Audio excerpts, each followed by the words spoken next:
Episode 9. Episode 9 of the Bickering podcast. I am back with Chase Miller, the international jet setter. Hello. And I myself, again, introducing the... God, what am I this week? Mercurial host. There we go. We'll go with that. We've done gods, we've done kings. What's... Yeah, what is beyond a god and a king? A demigod? No, a demigod's in between. Yeah. God and a king. Well, you've already done demigod also. Oh, fuck. I'm running out of titles. Galactic Overlord. Galactic Overlord of the Bickering podcast and the Bickering Press. Yeah, again, it's been a bit of a delay. Life gets in the way sometimes. Indeed. It seems. How you been? Good. Right now I'm talking with my nose in between two fingers of the glove. The pop guard of this mic right now. Yeah, that's not ideal. Sort of works, I guess. Yeah. For those who haven't seen our Instagram post, we had to come up with a makeshift pop guard, and that is my fingerless winter glove. It's slumming it down here. For which I asked, what have you done with this glove? And the answer was gone out in cold weather. If you know what I mean. Yeah. Such a good euphemism. Oh God, I think anything can be a euphemism as long as you say it in the right way. Yeah. Like, if you relate it to something enough. I was picking up some TVs last night. Oh. Yeah, you know. You it. dirty boy. Yeah. I was opening a few windows. Opening a few doors actually kind of makes sense. Yeah. An image I wasn't too willing to think about right now. Yeah, anyways. So what's happened since our last episode? Liverpool have got through to the semi-finals. They've had the first leg. Yeah. Had we watched... I'm wondering at this point, had we watched both legs from the last one? We had made predictions, I think. That's right. Yeah. And I was right resoundingly. Actually, I was... Yeah. I guess I'd predicted 3-1. Yeah. I think I had said Liverpool were going to lose the second leg.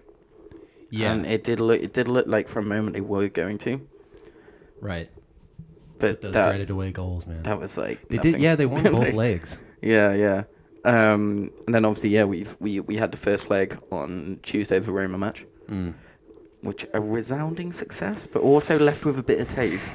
Well, with the way Roma has progressed throughout the knockout stages of the competition, leaving them any sort of bits or scraps to eat off of is always, I don't know. It did make me nervous. Like, they go 5-0 up, and then the immediate concern from anybody that's a Liverpool fan is they're going to shit the bed. And that's sort of what they did. Like, the Dzeko goal is one individual error, right? Yeah, and that was lucky. They're lucky to have... Or Dzeko is... He's a world-class striker in a way, so... Yeah. He pounced on what was one of the very few errors during the game.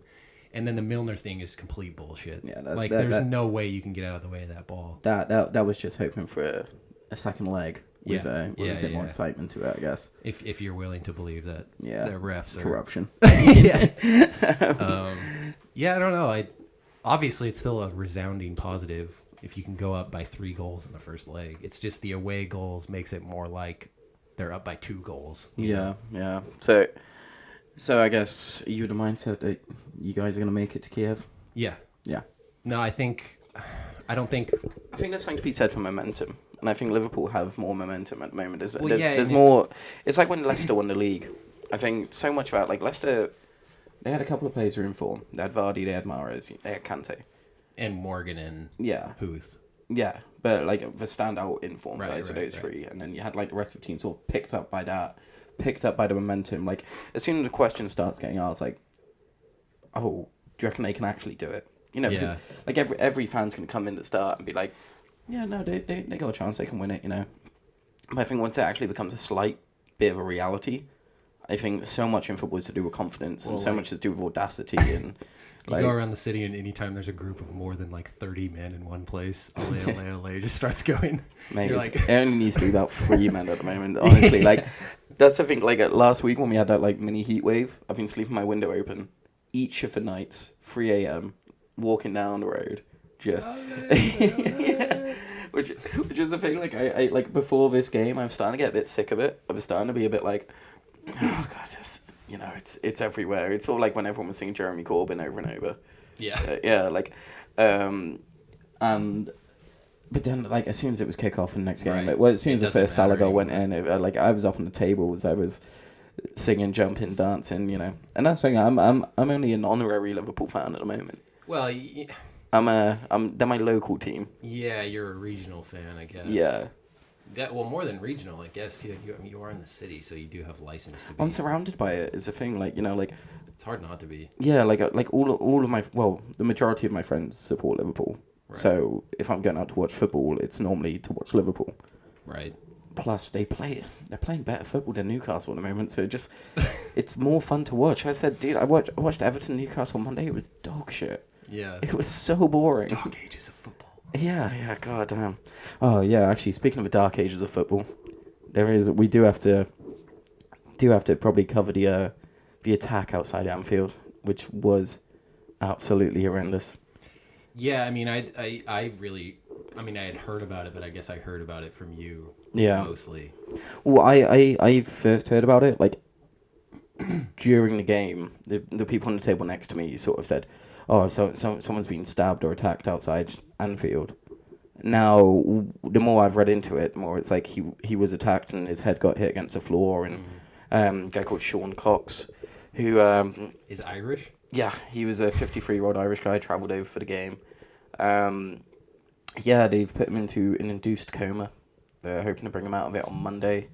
The GoFundMe page has been set up, and right. Fun, a lot of fundraising is going on for the guy because at least there won't be any trouble getting him. Yeah. In and out of hospital. Yeah, exactly, and it's just, if anything, it's more it's a great gesture from the people of Liverpool and the people of the footballing world, and just anyone who cares to sort of be yeah, that's a fucking horrendous thing to happen to anyone, and it's why I was writing about today in the article, Victims, Violence and Vendettas, was just nobody should be going to a football match at risk. There shouldn't be a risk to someone's life. If a couple of young lads want to have a little bit of a scrap and a little bit of whatever, it's going to be hard to completely get that out of the game. I think the difference is when people are turning up with weapons and when people are turning up with things in hand that will be able to actually do lasting damage, that's when it's sort of gone from a bit of just a sort of boys will be boys thing to actually, right, this is thug criminal activity. And that's why, I said Irish, it's it is strange that the guy is Irish and he was 53, so you have to believe there was less of a egging it on motive. Yeah. Do you know what I mean? Yeah, exactly. I mean, the two guys got arrested. One of them was 20, the other was 29. Yeah. And you just think, what's gone on here? Obviously, I wasn't there. I don't know the full story. But I think a proportion of the fans went to that game with that in the back of their mind that they were going to cause trouble. It was going to be a war. It was a heated sort of... It was a heated, exchange because... and again, I don't know if it was people on either side who caused the situation, but at the end of the day, there's a Liverpool fan in hospital in a coma, and there's 2 Roma fans arrested, and you think, is that really the outcome of a game of football? I get it, football, it does offer this sort of sense of identity to a lot of people, but I just find it absolutely sickening that while I was in a pub enjoying beers and, having a good time, that there was another guy who was probably going off to do the same thing, who is now, critically injured in hospital. I just think that is absolutely disgusting. Took the ferry over, probably. Yeah, exactly. There's no space for it. I've always... That is one of the things that makes me anxious when I go for nights out. Like, is, I'm not a violent drunk in any sort of sense. I'm a very sort of silly drunk, but I just have to annoy the wrong person for them to smack me and for me to fall down and hit my head. Yeah. And that's like, I'm never really one to like antagonize or start anything, but one person takes a wrong bit of offense to you, or one person's going out looking for a fight, and it can be life changing.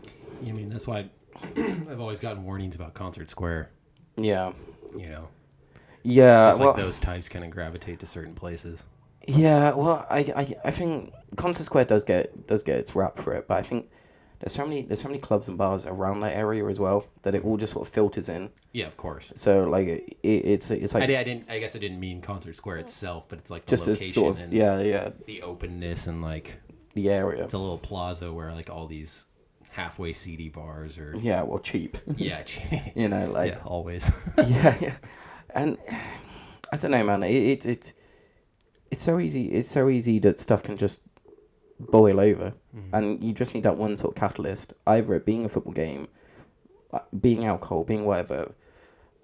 But I think there is, as I said, I do just find it a bit disturbing that when you see pictures of fans walking around with hammers and knives and stuff like that, these people haven't come out just for a scrap. They've come out to actually do a lot of harm. And now some people are going to say, well, they're carrying that for self-defense because they were in a foreign country and da-da-da. But, it's that same old argument. You've got a knife, you're more likely to get into a knife fight, and yeah, I just, I don't know. I mean, obviously all the support and best wishes and all that. I know it doesn't really mean anything in the big scheme of things, but it goes out to, Mr. Cox's family and friends, and I hope he has a speedy recovery and such. We'll have to see what the news is post Monday when they try and bring him out, but it's well, you worry about the second leg too. Yeah, you do, because I mean, the Redmen TV were talking this morning, and they were saying like Liverpool fans are going to have a constant police presence throughout the whole throughout the whole of their time there.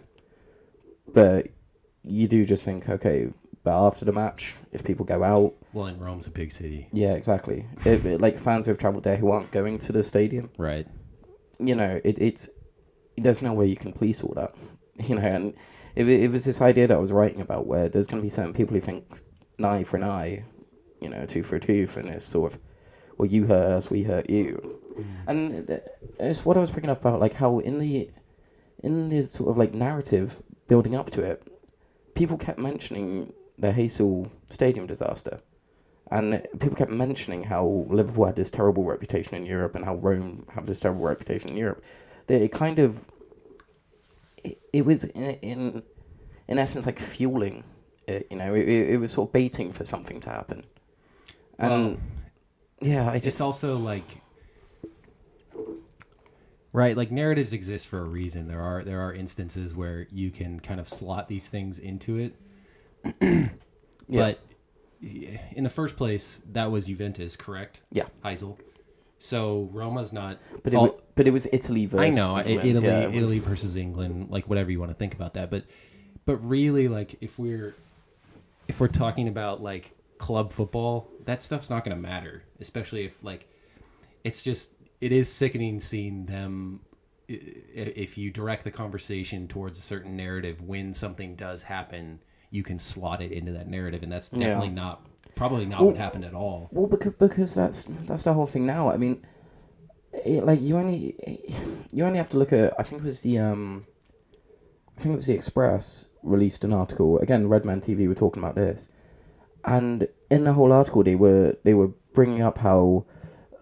Again, just victimizing Liverpool fans because of the reputation they had in Europe because of things like the stadium disaster and stuff. And it was just so reminiscent of how the media treated Liverpool fans after Hillsborough, Right. Oh, they're violent, they're, they don't care, they're, drunks and all this. And, I mean, one of the most ridiculous claims in this article was how the Roma fans got flares, and they said that, like, they were in cahoots with the Liverpool fans to, bolster the situation. And it's kind of like, well, how did the Liverpool fans get flares? They bought them in England, because this guy was like, well, there was no way they could get these flares through customs. And it was like, well, they wouldn't have to. Yeah. You know? And it's just, I do hate it because it yet again, another time when a city that I've chosen to live in, I mean, obviously it doesn't cut as deep as, say, if I was born and bred from this place, but it's still just another sort of unfair, like, generalization and just unfair accusation against Liverpool and the people of. Mm-hmm. You know, like, because, again, coming from the south, as soon as I said I was moving to Liverpool, I had so many people be like, oh, why would you want to go there? You know, oh, it's horrible, it's this rough place, it's you know, disgusting. And then I was like, I lived in London for 4 years. Now, if I compare what Liverpool is like to London, I saw a lot more trouble in London. You know, and the people in London were a lot more standoffish, and, you know, moving to Liverpool, everyone here has been sort of welcoming, trying to help people out. You know, it's sort of like the whole idea of you'll never walk alone does actually run pretty strong in the city. You know, like, people are always sort of there. Again, maybe it's just I've met the right people, but More sympathetic, I guess. yeah, More empathetic. yeah. I guess there was more sort of like a more welcoming vibe to it, and I do just find it pretty disgusting how, how the city always gets sort of lambasted in the media. You know? Especially by such well-read publications too, whether or not they're I don't know, honest. Whether or not they're telling the truth on anything doesn't really matter, because they will go to the smallest degree to, you know, right their wrong. It's like the Sun, you know, after the whole Hillsborough thing, they put the smallest legal amount of effort into their apology and the smallest amount of column space into their apology. But the damage has been done. Yeah. You know, there's still people out there who will still believe that the Liverpool fans were at fault for Hillsborough. Well, it's strange. Like, I don't necessarily think, like I was saying about the narrative thing, right? Like, they don't necessarily need to put that out there, but because of the past, you can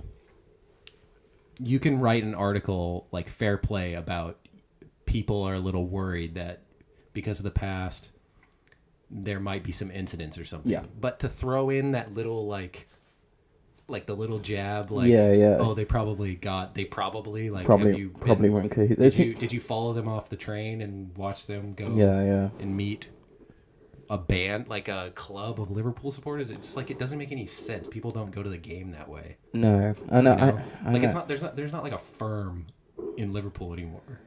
Do you know what I mean? There might be. I mean, there might be, but they're not doing very good work if that's the case. Because we don't. Yeah, I mean, as I said, I just think.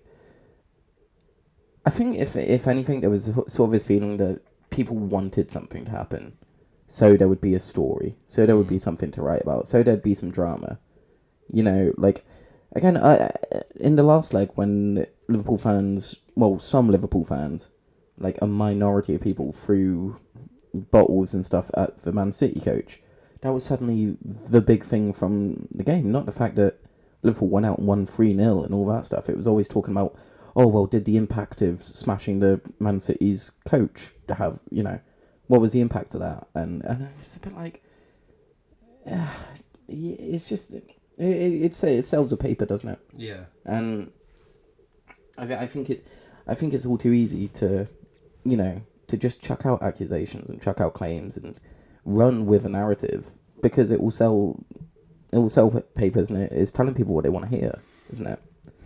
And I don't know, it'll be interesting to see what happens on this second leg in Rome. It really will, because if anything bad happens to a Roma fan, then you can see, like, Liverpool are just going to get ripped to shreds. They're going to be called, like, again, it's going to be like the dark ages of, like, the 80s. Maybe we need Brexit. Yeah. But no, it's going to be like the dark ages of, you know, the 80s and 70s hooliganism. And again, it's just...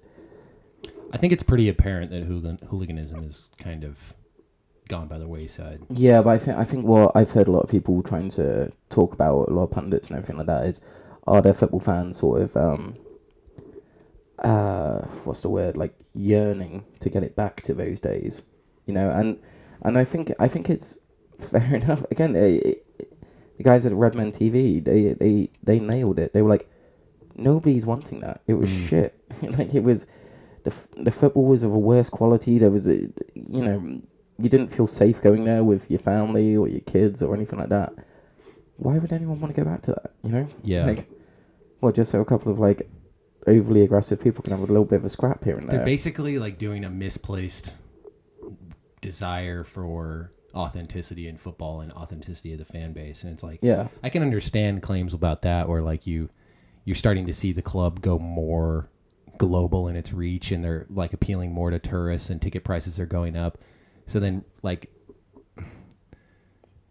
they're basically like pressing a desire for authenticity and then pushing it towards something that nobody wants. Like, just because we want more authenticity in football and in the fan base doesn't mean you want the firms of clubs to rise back up and start like controlling, the opposition fan base and stuff like that. You know what I mean? Like, yeah, like they could very easily just make a claim about that same desire. They could just make a claim about lowering ticket prices, and it's like, you're still like expressing the same thing, but this one is quite nefarious and insidious. Yeah, and it's like, and I guess because that's just not true. No, you're right. Like, nobody wants. Yeah, why would anyone want to go out with why the the fuck threat would of anybody being... want that? Yeah, exactly. Like, like, don't get me wrong. I do see the need for like authenticity. I mean, again, going back to the quarterfinal, you see the differences in atmosphere between Anfield and between the Etihad. Oh, like the Etihad was just like, oh, have we talked about that video? Oh no. God damn, that horrible video. Yeah. Okay. Oh God, what happened to my levels there? I just went crazy.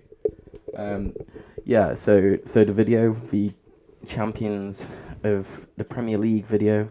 I'm sure we're all aware of that. I want to know when they filmed that. I know, mate. Because it had to have been before they won. Yeah, definitely. Yeah. Everyone's known. Everyone has known that they're going to win the title for like months and months now. Like.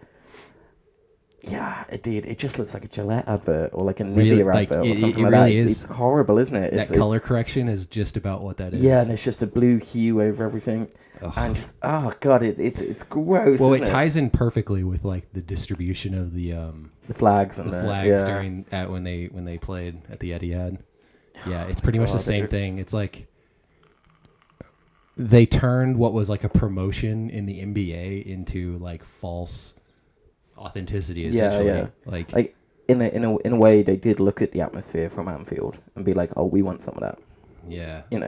Which oh mate, it was embarrassing. But yeah, and then for that video to come out like a week and a bit later, it was just like, mate, it was shocking. I don't even think Man City fans are happy with that video. Like as in like, Man City fans have been there before the money. They must. I wonder. Just been, like, they quaking. City fans actually do like the term citizens. Yeah. That is like an older term. Yeah. Well, I told you the other day, didn't I? I found in my nan's house. Yeah. When we were clearing it out. Dan Reevy or Don Reevy. Yeah. So I found that, but then I also found like this old sticker. Like it looked, I don't know, from like the 60s or 70s. So, and it said like the citizens on it. Yeah. So I'm pretty sure it's gone back. It's just weird because when you see it within the context of the team getting purchased by oil magnates, and then I don't know. To me, it just sounded like it came out of the blue because then it's like they're trying to like invent a mascot or almost like. No. I think it is kind of like one of the most ironic nicknames in the football. Yeah. Because like United is the giant they are because of the success that they had over the Premier League era, and then they like consolidated the global franchise. Yeah, exactly. Made them go public and stuff. Whereas City, but that's why the joke is no one in Manchester supports Man United. Because because all of them. That's the thing. It's like the opposite now. It's crazy. Yeah, I know. Within such a short time, you can easily say that about City, and it's probably true. Well, it is hilarious because again, you when I was over in Dubai, because obviously it's How have I forgotten the city next to it? Abu Dhabi. That's the one. Christ alive. Oh, I'm tired. Yeah. So obviously because it's Abu Dhabi, they take Christ alive. Christ alive. Yeah, it's a old saying. But yeah. So. But yeah, because it's from the UAE, like Man City now is like pushed so much over there. You know, there's on, like Sergio Aguero on the billboards and all that stuff. Oh, and good. It's kind of like, okay, so all the things that they used to rip United for are so applicable to them now. Yet they will sort of like hold on to the sort of. They still claim the high ground. I guess at the end of the day, as a football fan, do you want to see your team battling it out in League Two but having that authenticity, or do you want to see them playing the best teams in Europe and winning titles? I mean, I think a lot of people in City's fan base would say the former. Battling it out in League Two, really? Yeah. I think a lot of them just see their club as just this Barbie franchise. Yeah, I do think they're becoming a bit of a laughingstock for the Premier League. But then it does kind of get mixed up because it's kind of like if you watch City play this season, they have been playing some really nice, good football, you know? Very attacking, very, very like what United used to play in, you know, the late 90s and early 2000s. Like, there's that element of just, on but the it's side like, of it, isn't it? There's basically, City isn't City. They're just Pep. Like, yeah, I mean, you can just insert Pep into any club and it takes him a year and he's got his own commercial franchise. They're Pep and money, aren't they? Yeah. You know, it's... Put Pep in Benfica or something and he'll turn that team into the best team. Like in Spain or something.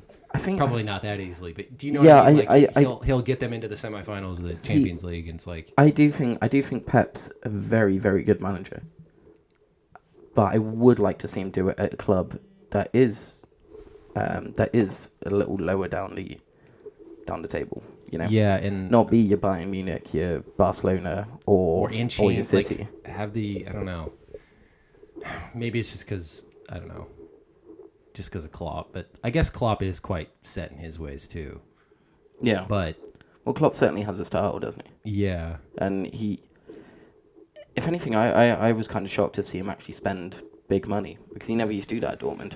No, well, like I mean, obviously, but you bought in Virgil van Dijk for like 70 something. He was at the time he was the best center back on the market and is exactly what Liverpool wanted, and Southampton didn't want to get rid of him. So it's like so I guess that price, but you're like just like Salah, if you'd bought him in mid-January, is the most expensive player in the world. But Christ, you know, but they got him for 34. And I do wonder what the future holds for Salah, because I will be disappointed just as a fan of the Premier League in football in general if he ends up going to Barcelona and Real Madrid, and yet again we have to watch one of the best players in the world leave the Premier League for the promise of, you know, Barcelona or Real Madrid. It's because obviously when Luis Suarez had that season a few seasons ago, that was amazing to watch. You know, he was scoring from the halfway line, scoring 4 goals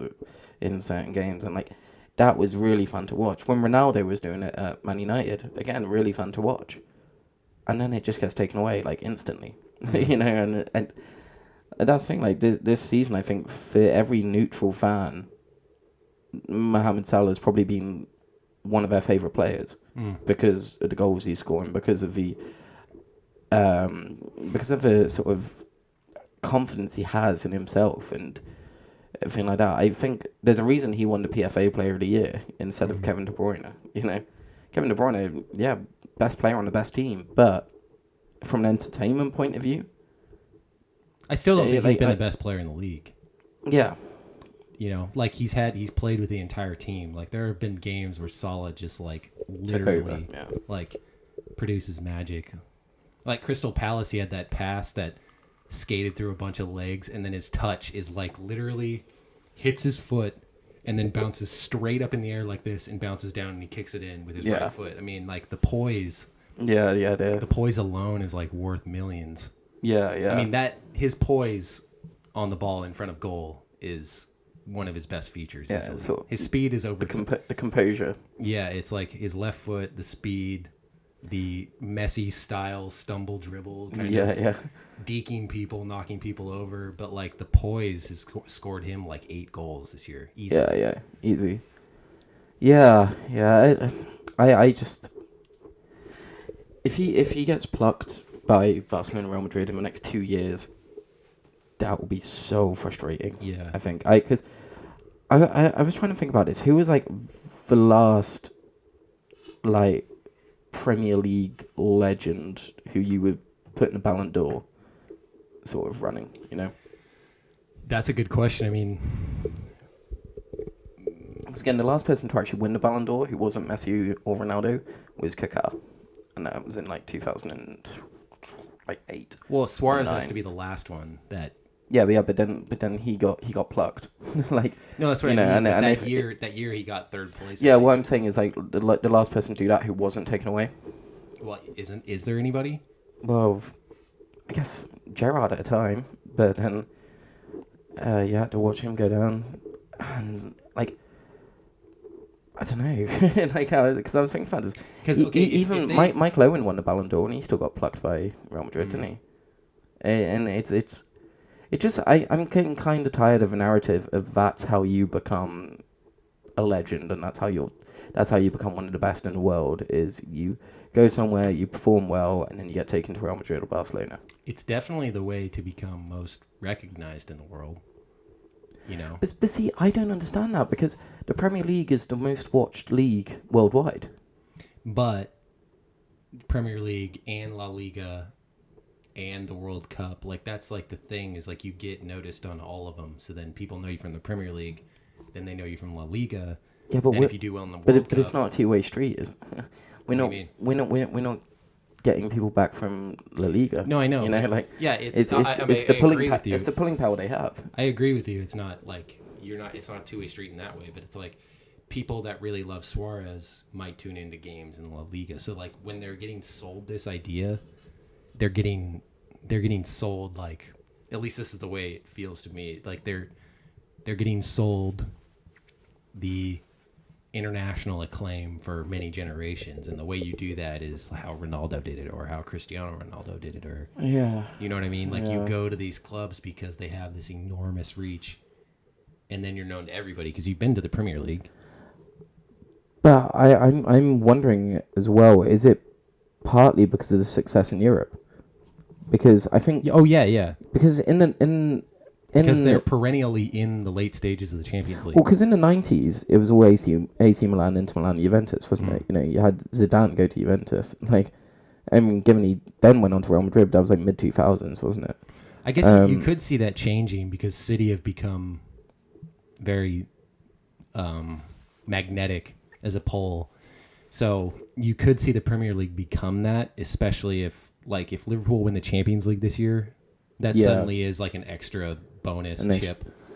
Dude, if Liverpool win the Champions League and then Salah gets them through the knockout stages, he has to win Ballon d'Or, right? Oh, gets Egypt through the knockout. Your first season in the Premier League, you win PFA Player of the Year. You have the most goals by far.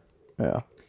Then you add on your Champions League goals with assists, and if they win the Champions League and you're the instrumental part in that, and then you go to the World Cup and get your team through the knockout stage, because I don't think Egypt has a chance of winning. No, but if they get to like a quarterfinal, then it's like, how can you not give it to any other questions player? Have to start being asked, don't they? Like, yeah, I mean that's one thing I was sort of thinking this as well. Like, the start of the season, Liverpool had to go through the sort of playoffs to get into Champions League. Yeah. If they manage to win it now, like, someone. Well, it was a 4th place Premier League team. Someone will have to tell me who was the last team to won it after going through the playoff. Like, well, I mean, the last time any team did that was Chelsea, right? Like, Chelsea was the last team. Was that 2011? Who was a complete underdog in the competition to go through. And then the one before that was Liverpool again. Yeah, the night in Istanbul. And it's weird because they're definitely one of the underdogs in the competition, but as the competition went on, they weren't an underdog really anymore. Yeah, I get you. You know what I mean? Yeah. Yeah, I just I don't know, man. If they do win it, that'd be amazing. And after obviously Real Madrid went 2-1 up against Bayern, 2 away goals, I imagine it's gonna be Real Madrid in the final again. And if they win it, what would that be, like 4 years in a row? 3 years in a row? 3 years in a row. 3 years in a row, yeah. If it's them again, I'm just gonna be. Because then all the stories are going to come out like, oh yeah, Salah to Real Madrid, you know, Ronaldo's replacement, all that. And it's just like, you know, a prime example of this, Gareth Bale. When Gareth Bale was coming up at Tottenham, you thought something sort of, you know, something amazing was happening. Then he got taken to Real Madrid. And yeah, he's done well at Real Madrid. They've never liked him. Like, you know, they, if anything, in my personal view, yeah, he's done well there, but he's kind of... It's hard to say because at the end of the day, you sort of think, what do you want? Do you want, what do you want? Do you want sort of recognition for what you've done, or do you want titles and trophies and all that? You know, because again, his career at Real Madrid, he's won La Liga, he's won Champions League, possibly 3 times by the end of this, but they've never liked him. Yeah, you know, he scored in the the Copa del Rey final, that amazing goal where he outran on the or left Alba, one. I think too. Yeah, or it was one of those. Yeah, and you know, and it was last minute and all this stuff.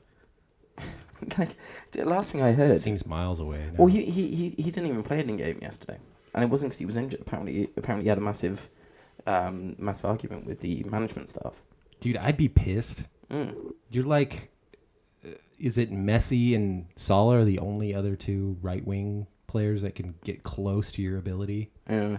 It really is a shame that he doesn't play every game because he's 6'3". He can probably run easy. as fast as any player on earth, and his left leg is just like a cannon. Yeah. Dude, when was the last time you saw a Bale highlight? Yeah, exactly. That's the crazy part. That's what I mean. And again, and then I the think rumors to Man United and stuff, it just seems very But if he had stayed in the Premier League, I mean, maybe you wouldn't have the emergence of, say, your Harry Kanes or whatever. Yeah, Harry Kane. Yeah.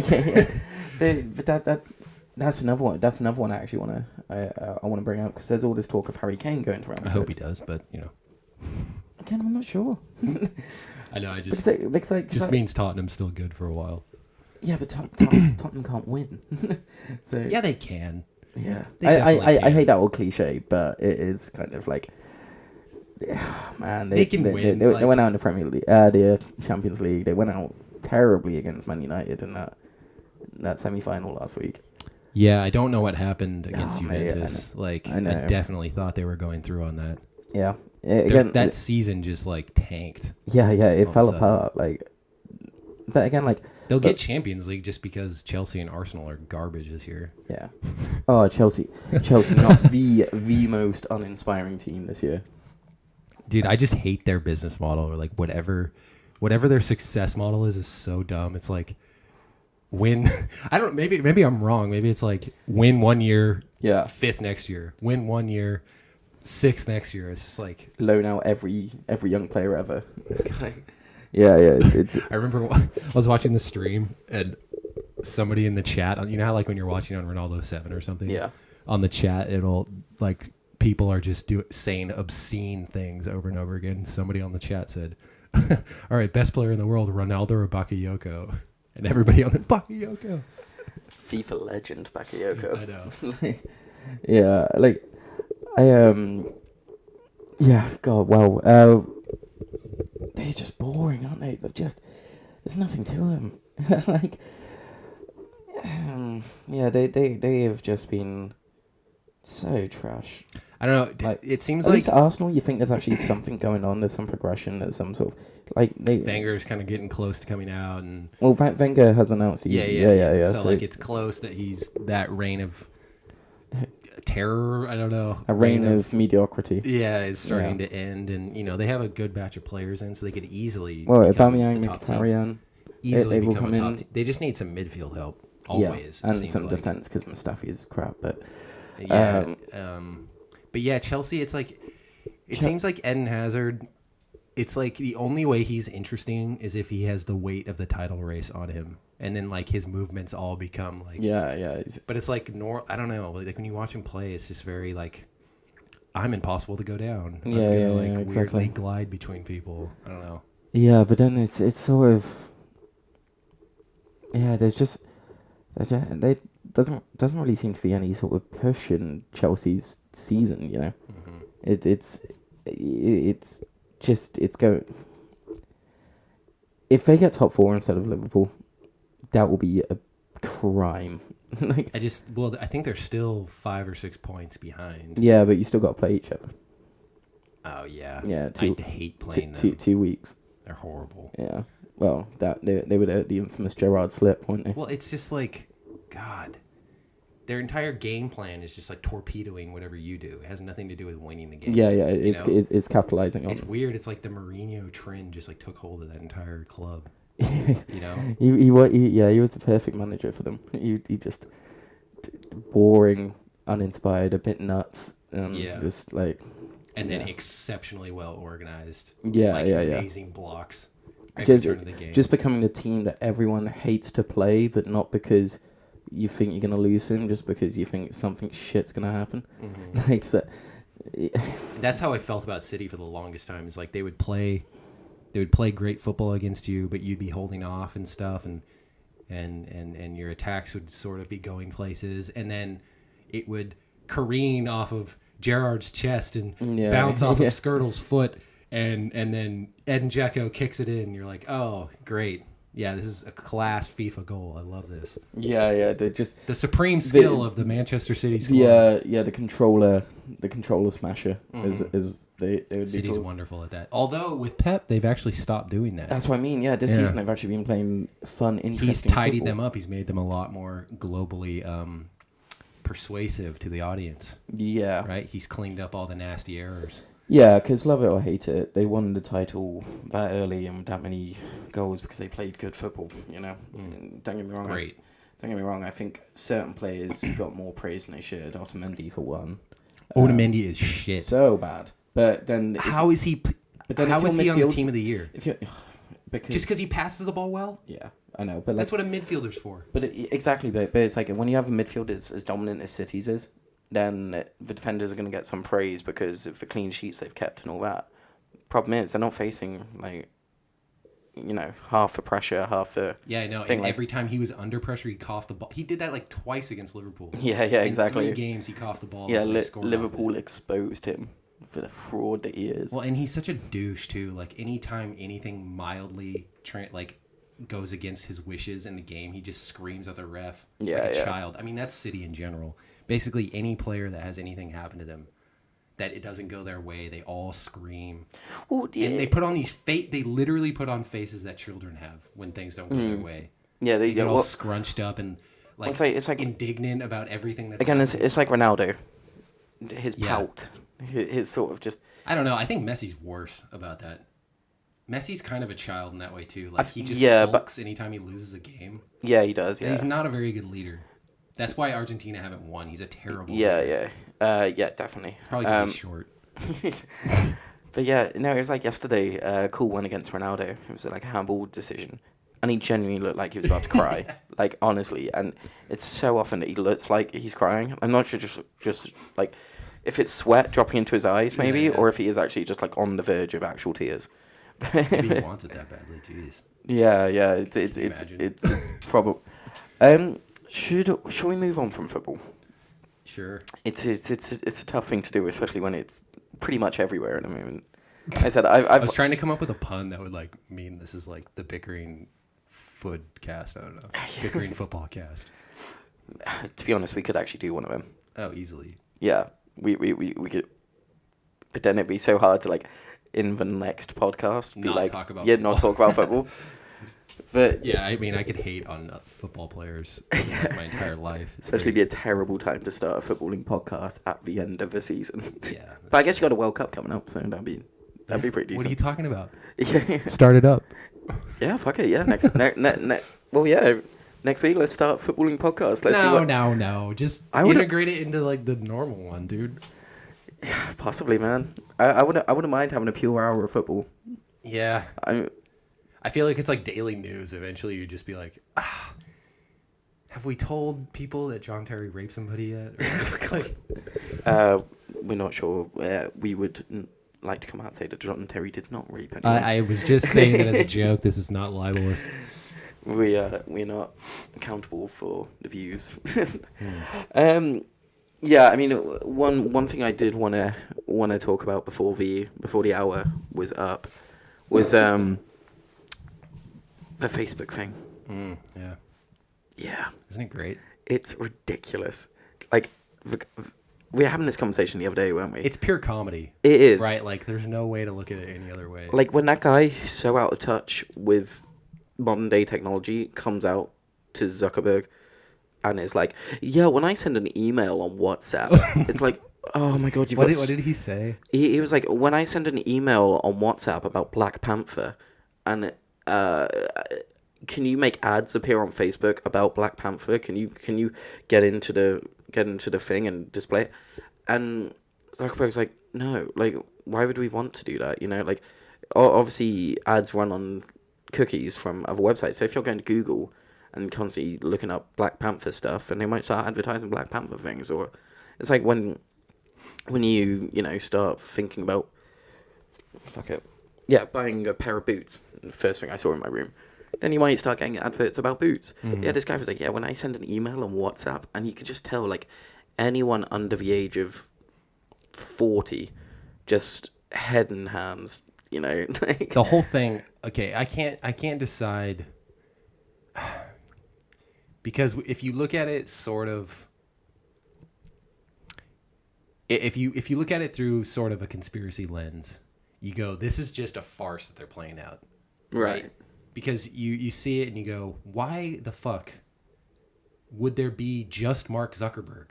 He doesn't know everything that goes on in the business. True. So you're asking the CEO of one of the largest companies on earth, I guess what with a bureaucracy that's huge, with a tech division, like, the whole thing has tons of people that are specialized for their job, just like any industry is, and you bring the CEO, the most famous person, like one of the most famous people on earth, you come to do the interview, and it's like, he has like technical officers, he has like all these other people that can answer the questions better. And that was the thing, just by getting Zuckerberg in, all it seemed like was like an advert for Facebook. Like, the amount of times he came out and said, like, our mission at Facebook is to connect people from around the world, and it was like, fucking hell. That could be an advert, like, or just like an advert for the I guess hard-pressing judiciary system of the United States. Yeah. It's like, Jesus, are you serious? I guess with getting Zuckerberg in, it was kind of like, well, he is the head of the company. Right. He needs to be held accountable for, what was going on, because you think he would have some level of influence. Oh, yeah, I mean, I'm sure he does know a lot of what's going on. But again, a company of that size, I don't think you could know everything going on. You can't. Like, it's impossible. I'm sure, like... I mean, there are going to be technical officers or something that know, like, what... Like, if you're asking a question about ads, there's going to be somebody that actually does that. Yeah, like, that specialist, like... Yeah, or, I don't know, it just seems ridiculous to have one person take the stand of a company that makes billions of dollars. Well, and like, it'd be like, sorry. No, I was gonna say it'd be like,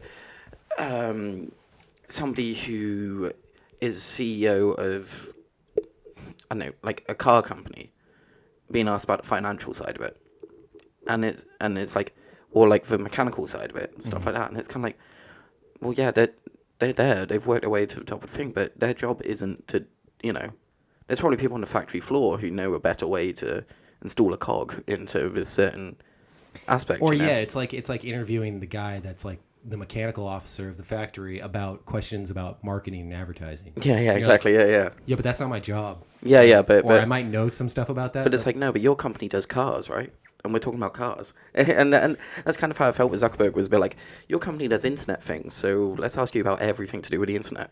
The other thing is, it seemed like when you looked at the people that were interviewing, they were all people that were somewhat prominent in the American government. Yeah. And it seemed like, oh, this is my chance to ask some fucking grilling questions. And they fucked it. They flunked it. They were like, Yeah. Oh my god. Some of them, okay, honestly, some of the questions they got to some of the, like, they expressed some of the views of the American people of like, you know, the one the fears of security and the right, fear, yeah, because and it's the that whole was Cambridge nice to Analytica. see, but at the same time, you have a chance to make the guy say I plead the fifth as many times as possible, and they didn't take it. Like, it just seems ridiculous to me because you could put in somebody that's my age that has any kind of programming experience, and they could ask like a million questions about like what's really going on here, and I don't know. It just seems ridiculous. Like, I'm the senator from Massachusetts, therefore I have the authority to ask questions on the technical details of Facebook's global reach. Yeah. It's like, are you serious right now? Do you know what? Do you know what I loved? To me, it felt a bit like how if there's a pub quiz going on, and I'm there, and there's a question about anything in history, people go, you did a history degree, you should know this. It could be anything. It could be what did the Aztec, empire do this in this year? And it's like, you know history. And it's like, yeah, I don't know all of history. Like, I don't think anyone in the world knows everything that's ever happened ever.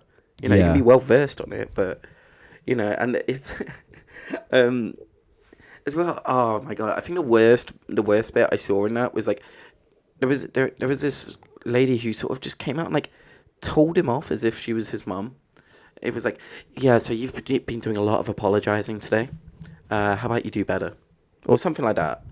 And I was like, what a useless comment is that? Like, dude, that's just like I'm guessing everybody in the room knows that she's just doing that to get a soundbite. Yeah, exactly. Like her constituents are going to be like, oh, hell yeah. Yeah, she was the badass. She was the one who asked the question. Like, what did you actually do? You didn't do anything constructive there. You literally admit to the fact that you don't have a fucking clue what's going on, and like you're just playing the drama of. You didn't be like, well, okay, taking this into account, how about you rework the structure of how you're doing this and that? You've been doing a lot of apologizing. How about you do better? Well, come up with a suggestion. It's just like, I don't know. Oh my God! Everybody's plugging into the drama of the courtroom. Exactly, and that's like all it is. I think that's what I find kind of a bit weird about this case is that it's kind of, especially with all the memes and stuff. It's very convenient. But it's all of these problems are sort of coming to a head, and they interview Mark Zuckerberg, possibly one of the richest people on earth, about his like exceptionally dense corporate structure, and like we're expected to get very nice answers about it. Dude, these things do not happen on live TV most of the time. Yeah, exactly.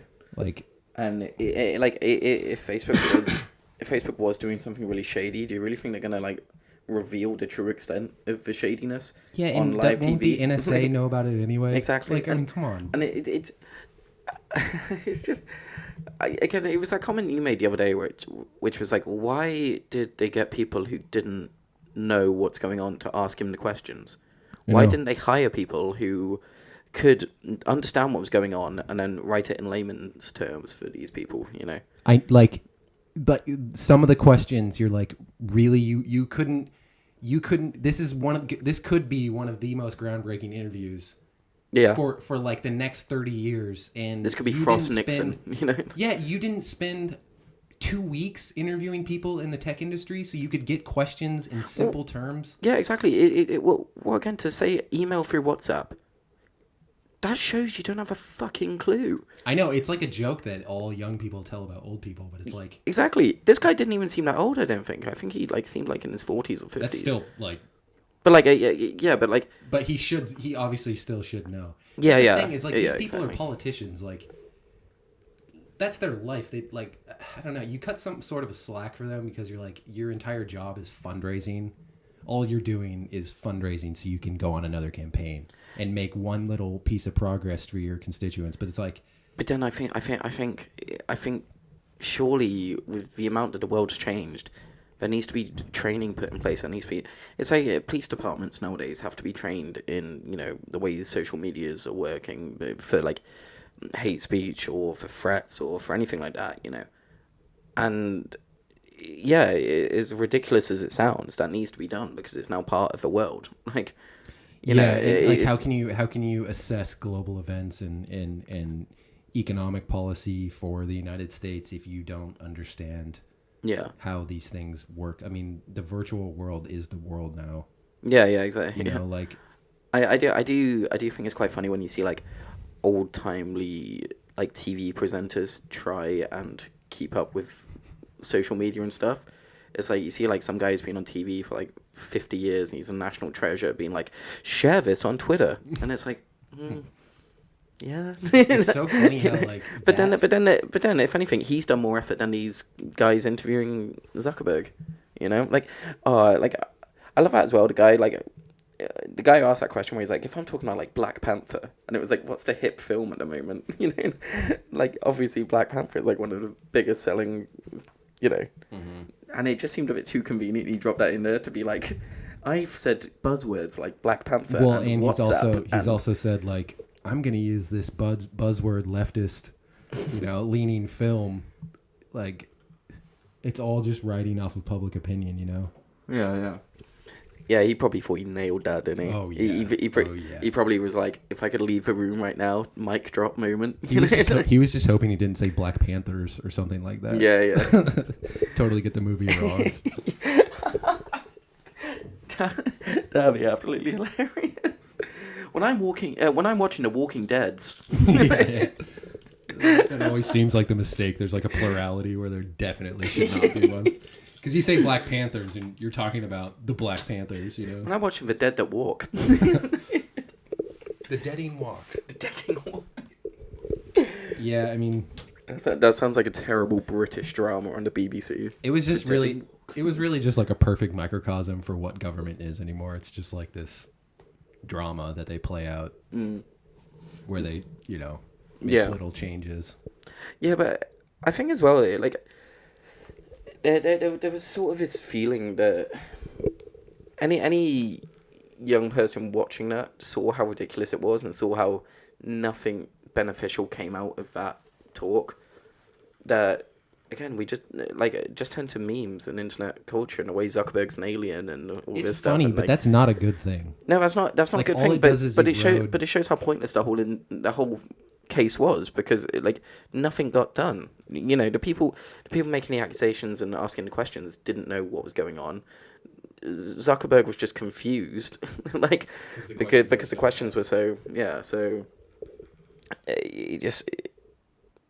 you know what I mean. It'd be like somebody asking a footballer about that home run they hit, and the footballer would just be like, I mean, you're sort of on track. It's a sport.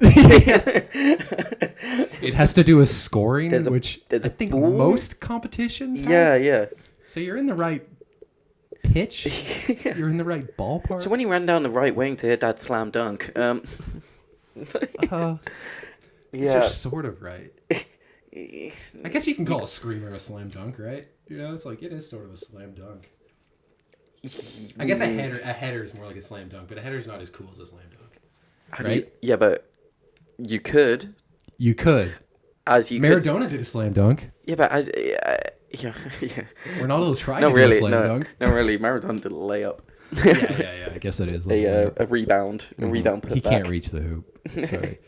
No, I mean, you could say that Salah scored a 30-yard slam dunk, but you could also say when I send an email through WhatsApp, it still makes you sound like a fucking idiot. Oh yeah. To everyone in earshot. Yeah, I used to. It just it reminds me of. Did you ever watch The Mighty Boosh? Dude, I've just been thinking about watching that show. It keeps showing up on Netflix. Oh mate, so there's one bit where this guy's like, yeah, I want to move to LA and take up golf, and he does like a bow and arrow thing, and it just makes me think of that. Oh gosh, it's so funny. It is hilarious though to see like how everyone's now certain that Zuckerberg's actually like a cyborg. It's definitely more of a cyborg. The lizard ones, It's definitely just he's got a smidge of Asperger's. Oh, for sure. Yeah. Like genuinely, like, I think that's just Silicon Valley in general. yeah, but like the way everyone's like, look at the way he drinks water, look at the way, and I'm like, that must be a nightmare for someone who is like socially awkward. Oh, I know. To just have everyone be like, look how he drinks water. That would drive me insane. Yeah, I know. Like, look how he sits down. Isn't it Because weird? he's got to be quite aware of the memes and all that. You know, like he knows that people are just going to endlessly. You know what the best thing to do would be? Embrace it. If you wanted them to stop, embrace it. I know. Well, like, because I think people now he can't embrace, because like if but you embrace it, then it gets more fuel. But it would be funny if he, like, because that's the thing. Everyone knows he's aware of it, but he hasn't made people aware that he's aware of it. So if he just like came out one day and like did like the Terminator red eye or something, or like made like an animation where like his skin dropped off and there was a red eye reveal and he just pushed it back, that would be fucking hilarious.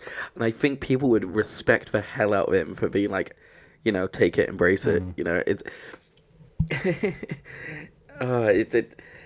it's the only way you can combat it, because otherwise people are going to keep going. Yeah, he probably doesn't care either. Yeah. You are sort of the CEO of a $1 billion company, kind of like, I have other shit to do. Yeah, I guess, yeah. But I think he is quite aware of it. Yeah. Oh, maybe he's just so socially awkward he doesn't know how to capitalize on it. But again, it's I was watching this YouTube video about it all, and you know, people have brought up his the way his smile sort of disappears quite quickly. And that's something that's very apparent. People who are quite socially awkward are afraid of showing emotion, and it's sort of you don't really go with the sort of freedom of it all, you know. And if anything, I used to be like that quite a lot. Well, like how, like back in the day, I sort of like, you know, watching football when everyone started cheering, I was just sort of like smiling, but like not really getting involved in it, you know. And then like, yeah, the other day I was like standing on tables and shouting, and I sent you that video. Like, you should probably post that. yeah, will be in the description down below. Yeah. Adam's drunken applause. That should be a new show. Yeah, like it is really funny. Because I just love it. The amount of videos I've seen where people like are being like parodies of like investigation shows, and they're sort of like, look here, if you take to this moment and we zoom in, and it's like you can see a wire spark and all this, and I'm like, it's brilliant. My favorite one, it's like a really short one, but it's like him in a kitchen eating a piece of toast, and every movement he has, it's like.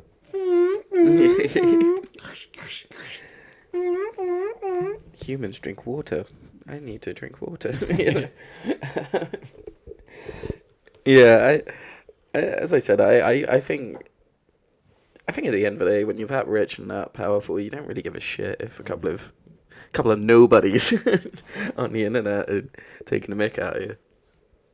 But yeah, I guess when you're at that level, you don't really care how you act or how awkward you are or anything like that. It's not exactly going to hurt your feelings, because you know, if anyone has a go at me, the first thing I go is like, well, you know, I'm better than them because of this and this, and look at all I've done, and da. Your defense mechanism. So if you create one of the biggest companies in the world, you're probably going to be like, well, this guy's an idiot, or you know? Stolen one of the biggest companies in the world. Ooh. The Social Network. Oh, that's a great film. Sorry, it is a great film. Yeah. Although, what was his name? Jesse... Eisenberg, yeah. What's going on with my names today?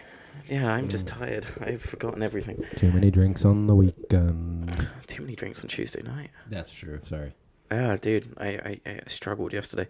I'm struggling today. Yeah, that film, when I watched that, it just made me want to be really smart and really angry at someone. Just because I was like, I mean, obviously it's a script and he probably didn't say it word for word, but I was a bit like, the way you just like can burn people, you know, in a social sense, not actually set them on fire, just like, you know, like when you see, that's like obviously where the movie departs from who he actually is, because I doubt he was. Yeah, there was a bit too much charisma.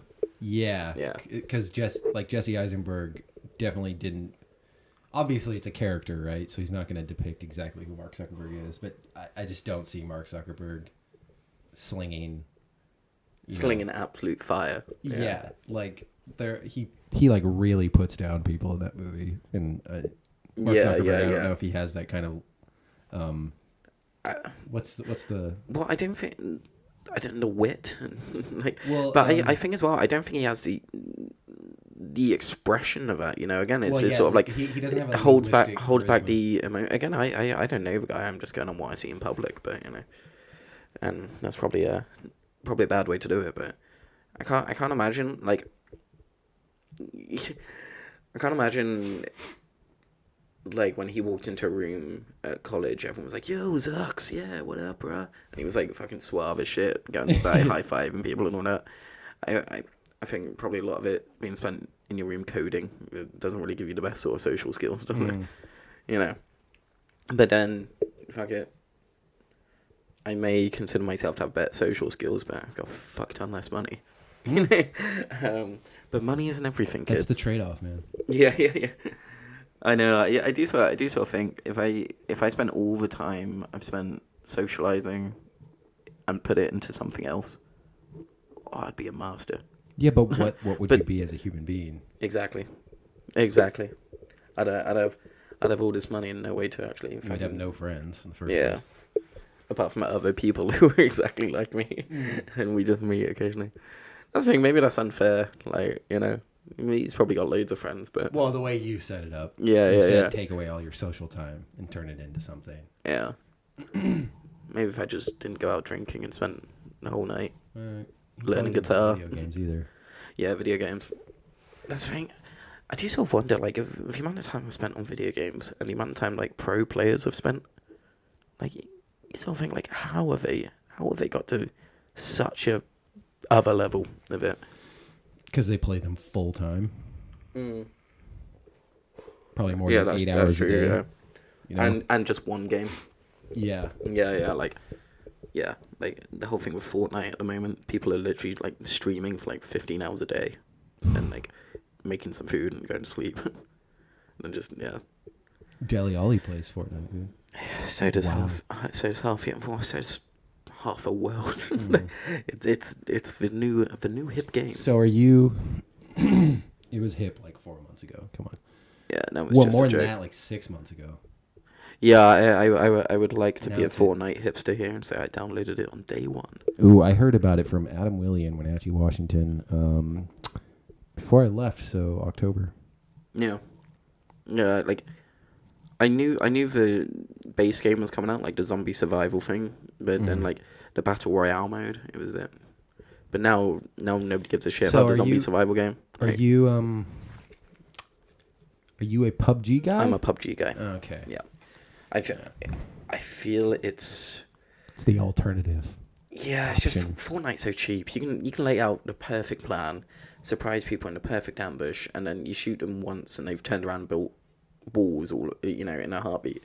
Whereas PUBG, when you actually sneak up to someone or you like line up the perfect shot and stuff, it's so much more rewarding. You know, you don't feel like half the kills you get just like cheap shots. You know, where somebody's just built a fort and now they're like peeking over a sniper rifle and all that. It's a kid's game. Well, I don't know. I like it seems like the open world experience in PUBG. With like all the different attachments, you get like your approach is quite specialized. Yeah. You know, you can have like 4 times scope, 10 times scope. Yeah. You know, you like pick up what you want as you find it. I like that a lot more. Plus, the map is like way bigger. Yeah, and you got cars and jet skis and boats and again, it's just in Fortnite.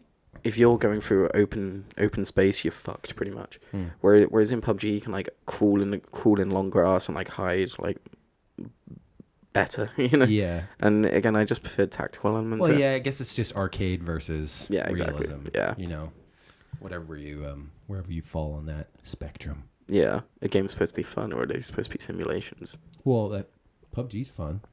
Yeah, but like for a different reason. Yeah, exactly. Like, yeah. Let's talk about City Skylines. Oh God, City Skylines. It's ruining my life. I I'm gonna say, because we are quite past the hour now. Oh yeah. We could save that for the next one. Talk about City Skylines, especially since we're about to go play it right now. Yeah, exactly. Hey-o. I'm gonna. To be honest, I'm gonna call it there, because I think if we go on way past the hour, no one's got that amount of free time. I don't think, to get through the whole.